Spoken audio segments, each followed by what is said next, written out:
আমাদের চ্যানেলে তোমাদের সবাইকে স্বাগত। আমরা আমাদের দৈনন্দিন রান্নাবান্না তোমাদের সাথে শেয়ার করি। তো বন্ধুরা, মা আজকে সয়াবিন আলু দিয়ে ডিমের পাতলা ঝোল রান্না করছে।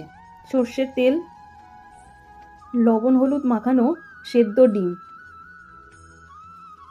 হালকা করে ভেজে তুলে নিতে হবে।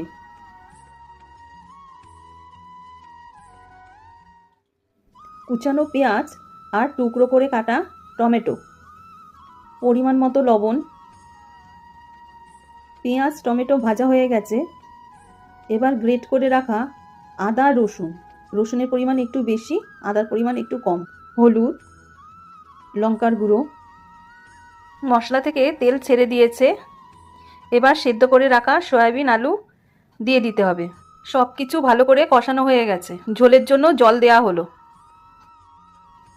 ভেজে রাখা ডিম, ঝোল ফুটে গেছে। গরম মশলার গুঁড়ো। আমাদের রান্না তো পুরোপুরি তৈরি হয়ে গেছে। বন্ধুরা, তোমরা তো প্রথম থেকে শেষ পর্যন্ত পুরো ভিডিওটা দেখলে। তোমাদের যদি ভালো লাগে লাইক করবে, সবার সাথে শেয়ার করবে। এরকম আরও নিত্য নতুন রান্না পেতে আমাদের চ্যানেলটি সাবস্ক্রাইব করতে একদম ভুলবে না।